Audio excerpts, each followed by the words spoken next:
Good afternoon all of you. और आज हम पहुंच गए हैं दी नाउन केसेज, और जो नाउन के 3 केस हैं उसमें आज हम जेंडर के ऊपर पहुंच गए हैं। जेंडर के बारे में थोड़ी सी चर्चा करेंगे। देखिए, मुख्य रूप से जैसे कि हम हिंदी में स्त्रीलिंग पुल्लिंग ये 2 प्रकार के लिंग पढ़ते हैं, इसी प्रकार से इन लिंगों को इंग्लिश में जेंडर्स बोलते हैं। ठीक है, तो अब हम देखते हैं कि एक एग्जाम्पल तो सीधा सीधा है, अपन सबको पता है, जैसे स्त्रीलिंग और पुल्लिंग। तो इसी प्रकार से इंग्लिश में भी जैसे कि मेल और फीमेल, तो ये इसी टाइप से 2 जेंडर बन गए। जैसे कि बॉयज है तो बॉयज का हम सबको पता है गर्ल्स हो जाएगा, लोइन है लोइनेस हो जाएगा, हीरो है हीरोइन हो जाएगा। ये तो सिंपल सी बात है, ये हमारा हिंदी में भी चलता है और इंग्लिश में भी चलता है। अब जो तीसरे नंबर की बात है वो है, हम देखते हैं कॉमन जेंडर। एक होता है कॉमन जेंडर। कॉमन जेंडर किसे कहेंगे? कॉमन जेंडर उसे कहेंगे हम जिसमें मतलब कि मेल और फीमेल दोनों के जो समान होता है, अर्थात मेल और फीमेल, उसमें मेल भी हो सकता है और फीमेल भी होता है, दोनों का सम्मिलित रूप होता है। और जैसे कि इसके कुछ एग्जांपल्स देखते हैं हम, फिर हमारी समझ में आएगा। जैसे कि पेरेंट है। अब पेरेंट भाई कोई भी हो सकता है, सिंगल पेरेंट, मदर भी हो सकती है, फादर भी हो सकता है, मदर फादर दोनों मिलकर के पेरेंट होते हैं। तो ये क्या हो गया हमारा, एक तो कॉमन जेंडर पेरेंट है। दूसरा है चाइल्ड। चाइल्ड बच्चा है, अब वो गर्ल भी बच्चा हो सकता है, बॉयज भी हो सकता है, तो ये चाइल्ड है, ये भी कॉमन जेंडर में जाएगा। तीसरा फ्रेंड है। फ्रेंड भी कॉमन जेंडर का एग्जाम्पल है। थीव्स है, रिलेशन है, एनिमी है, बेबी है, स्टूडेंट है, एंड पर्सन। ये सारे के सारे क्या हैं, हमारे कॉमन जेंडर के एग्जाम्पल हैं। ठीक है, नेक्स्ट हम देखते हैं कि नेचर जेंडर। अब जो ये न्यूट्रल जेंडर होता है, तो न्यूट्रल होता है जो मतलब निर्जीव हो एक प्रकार से, जिसमें किसी प्रकार का कोई सजीवता का गुण नहीं हो, उसे ही हम क्या कहेंगे, न्यूट्रल जेंडर बोलेंगे। अब इसमें बुक है, पेन है, रूम है और ट्री है। बुक, पेन, रूम और ट्री, ये सारे के सारे क्या हैं, न्यूट्रल जेंडर के एग्जाम्पल हैं।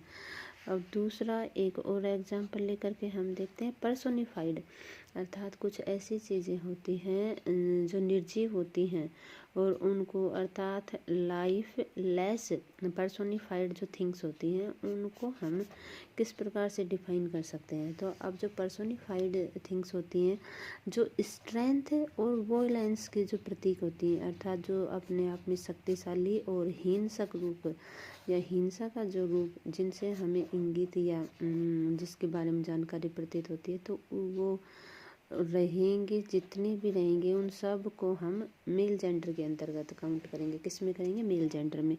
अब इसमें हम देखते हैं कि दी सन है। अब सन क्या है? सन सूर्य है। अब सूर्य क्या है? शक्ति का ही तो प्रतीक है, पावर ऑफ एनर्जी सन है, तो ये क्या हो जाएगा, मेल जेंडर में जाएगा। समर है, समर में क्या है, एनर्जी है, ये भी मेल जेंडर में जाएगा। विंटर है, टाइम है, डेथ है, ये सारे के सारे क्या हैं, मेल जेंडर के अंतर्गत काउंट करेंगे इनको हम, डेथ को भी, टाइम को भी, विंटर को भी, समर को भी, सन को भी। ठीक है, दूसरा है फेमिनाइन जेंडर। अब फेमिनाइन जेंडर में हम किसको काउंट करेंगे, जो लाइफ लेस होती हैं और पर्सोनिफाइड होती हैं, अर्थात जिनका मानवीकरण किया हुआ होता है। तो ऐसी चीज़ें जो ब्यूटी को इंगित करती हों, जेंटलनेस को दर्शाती हों एंड ग्रेसफुलनेस को दर्शाती हूँ, तो ये जो जो एबिलिटी जिसमें पाई जाएंगी उसे हम क्या कहेंगे, फीमेल, उसे क्या कहेंगे, फेमिनाइन जेंडर के रूप में जाने जाएंगे। अब देखो, दी मून है। मून क्या है? मून शांति का प्रतीक है, तो क्या है, मून को फेमिनाइन। दी अर्थ है। अर्थ भी क्या है, फेमिनाइन जेंडर में। स्प्रिंग है, पीस है और लिबर्टी है, ये सारे के सारे क्या हो जाएंगे, फेमिनाइन जेंडर में जाएंगे। दूसरा एक एग्जाम्पल और देखते हैं हम, जैसे कि हमारे सामने आता है शिप है, SHIP, शिप। शिप की 2 अर्थ में मीनिंग होती है, तो शिप के लिए हमेशा सी का यूज होगा। सी माने फेमिनाइन जेंडर का यूज होगा इसमें। तो इसका जो एग्जाम्पल उसके द्वारा हम हमेशा देखते हैं कि this ship lost all her boats in the storm.